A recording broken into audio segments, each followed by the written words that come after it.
tu connais, car je t'ai dit son nom tout à l'heure, mais qui s'appelle Sigismond Freud. Sigismond. Hein. On dit Sigmund, mais c'est Sigismond. C'est un prénom mérovingien. Hein. Tu m'étonnes qu'après il invente la psychanalyse. Il s'appelle Sigismond. S'il y a des mères criminelles, il en a une, tu vois. Et le mec en plus s'appelle Freud. Il s'appelle pas Freud, la joie en allemand. Hein. C'est la joie, mais on la coupe juste avant. La maman qui choisit Sigismond, le père qui donne comme nom de famille Freud, qu'est-ce que tu veux qu'il fasse autre chose qu'inventer une pseudo-science à cause de quoi vous êtes maintenant dans l'état que vous êtes? Faut dire les choses, arrêtez un peu, arrête un peu, tu vois. Et mon Sigismond Freud, il dit, mais sans déconner! Bon, c'est pareil, c'est de l'allemand, je traduis du texte comme ça de mémoire, hein. Donner Wetter! Il dit, sans déconner, mais c'est incroyable, vous savez en fait ce qui se passe dans ce monde? Dans ce monde, en fait, il y a des névroses qui travaillent les gens, tu sais, par exemple, quand je vois tout le monde a des névroses, à certains niveaux. Des gens, ils cultivent des psychoses, hein, celui pour lequel vous avez voté. Mais des gens, ils ont tous des névroses et tout ça, tu vois. Mais, dit Freud, c'est quand même marrant, c'est que des fois, il y a des dispositifs politiques, qui vont encourager certaines névroses, hein, qui vont les récompenser. Et Freud, il n'est pas loin de penser, il pense même que notre régime d'économie politique, qui nomme textuellement comme étant le capitalisme, notre régime, en fait, il récompense et il donne les plus hautes magistratures, les plus hauts postes à ceux-là même qui ont des vrais blocages névrotiques et qui n'ont pas dépassé certains stades de l'enfance. Putain, deuxième confirmation de ce que disait Kant. Moi, je veux dire, alors, je vous ai raconté ma vie sexuelle de 6 minutes. Je voudrais qu'on échange maintenant ensemble sur j'ai fait un gros effort quand même, je vous ai raconté mes... Je voudrais que vous me racontiez comment ça fait quand vous allez au cabinet faire caca. En fait.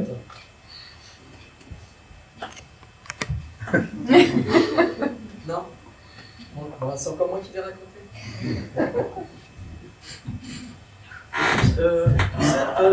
Quand tu es tout petit, tu fais caca comme ça.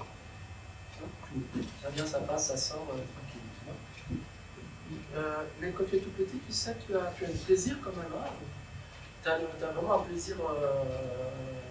C'est le stade. Oui, très bien, le stade oral. Hein.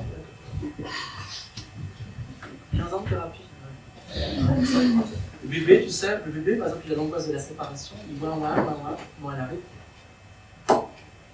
Et là, volupté, tu sais, volupté parce que il est enveloppé de mots, il est enveloppé de chaleur, il est enveloppé de tendresse, il est enveloppé de bisous, et puis coule en lui un liquide sucré, et la tétée, l'imbibition du liquide sucré, libère en lui toutes les angoisses, hein. Enfin, ça le débarrasse de toutes les angoisses. Hein. Ça, c'est le stade oral, une véritable volupté. Hein. C'est vraiment le premier stade de plaisir hein, auquel l'enfant parvient. Hein.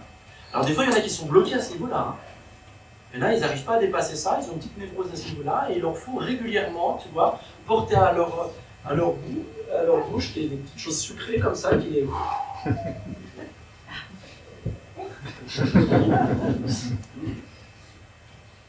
C'est pas grave, on vit bien avec les névroses.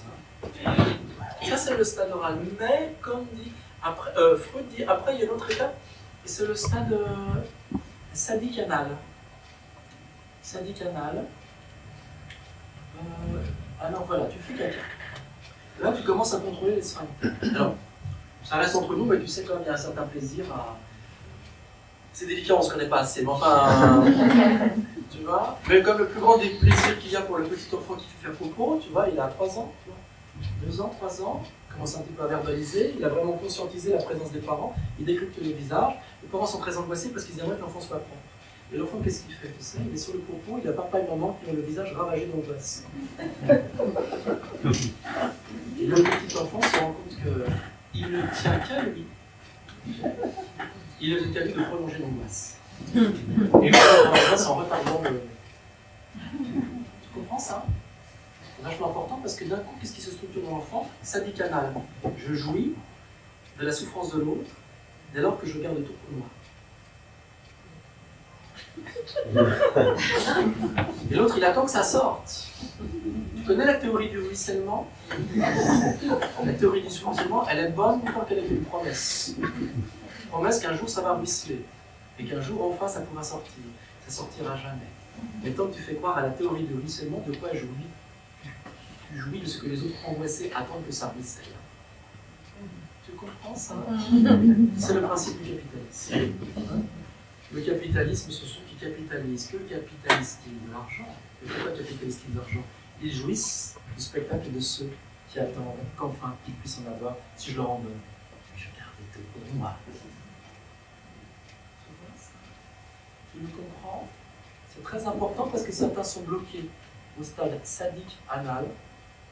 Et c'est la raison pour laquelle ils sont récompensés en régime d'économie politique qui s'appelle le capitalisme. Dans le capitalisme, on va donner les meilleures places à ceux qui ont un blocage névrotique au stade sadique anal. C'est pas moi que je le dis, c'est Freud qui commence à le pressentir en 97. En 97, on est quasiment 20 ans avant qu'il commence à théoriser la question. Mais déjà, il voit qu'il y a une articulation entre l'argent, la confiscation et la merde. Et ça, c'est dit textuellement. Textuellement, c'est dit par Freud, et ça va être reproduit par un très joli bouquin de Bernard Maris, le retraité Bernard Maris, qui va écrire un bouquin avec Dostaker, qui est un psychanalyste, qui l'intitule Capitalisme et pulsion de mort, où il montre que le capitalisme il est détenu par des personnes qui ne sont pas en capacité de création, de sublimation, mais qui sont dans un rapport sadique avec autrui, qui se symbolisent par la confiscation monétaire. Incroyable! La preuve en image avec le texte avec lequel nous allons conclure, que nous allons lire ensemble, c'est ce texte d'une lettre de Freud à son ami Fliss en 97, rapporté par Bernard Maris et Dostaker, dans leur bouquin Psychanalyse et pulsion de mort, dans le chapitre intitulé Analité et Pognon. Je vous ai fait un petit dessin qui résume assez bien ce que c'est que la dialectique nord-sud avec le capitalisme aujourd'hui. Nous lisons le passage, et c'est avec cela que nous allons conclure. En vérité, partout le mode de la pensée archaïque a été dominant ou l'est resté, dans les cultures antiques, dans le mythe, le conte, la superstition, la pensée inconsciente, dans les rêves et dans la névrose. L'argent est placé dans les relations les plus intimes avec la merde. Lettre de Sigismond Freud à Fliss, 24 janvier 97, citée dans Capitalisme et pulsion de mort de Bernard Maris et Gilles Dostaker, paragraphe intitulé Argent et analité. La conclusion est faite, messieurs, dames, vous l'avez vu, il est clair effectivement que nous sommes tentés, mais ça va partir, Camille. Nous n'avons pas le courage, nous n'avons pas la volonté, nous nous contentons d'être ainsi dans ces rapports qui sont des rapports infantiles, nous adorons la fessée déculottée, que nous soyons du côté des dominés ou que nous soyons du côté des dominés. Je voudrais conclure avec un tout petit mot, c'est vraiment le dernier petit mot. Souvenez-vous malgré tout de l'éloge que j'ai fait tout à l'heure des pompiers de Narbonne. Je vous ai dit, j'aime les pompiers de Narbonne. C'est ça le secret. Aimez les pompiers de Narbonne. Vous allez repartir d'Avignon, vous allez continuer votre vie, mais gardez en tête un joli pompier que vous allez un joli pompier à Narbonne. C'est très important. Peut-être que vous allez redescendre sur la Meuf, mais pas très loin de Narbonne. Quand vous passez à Narbonne, pensez à un petit pompier. Très très important. Le petit pompier de Narbonne. Le petit pompier de Narbonne. Osez penser. Osez penser. La grande affaire là-dedans, c'est toujours facile d'accuser les autres. C'est toujours facile d'accuser des manipulateurs, des trompeurs, des gens qui voudraient nous fesser, qui voudraient nous dominer, qui voudraient nous humilier. Mais il faut oser penser par soi-même. On n'est jamais si bien asservi par soi-même. Et la conclusion, elle tient en deux mots. Si j'ai commencé avec le Yupala, la conclusion est claire. Sortez-vous du slip à roulettes. Sortez-vous du slip à roulettes. Je vous remercie.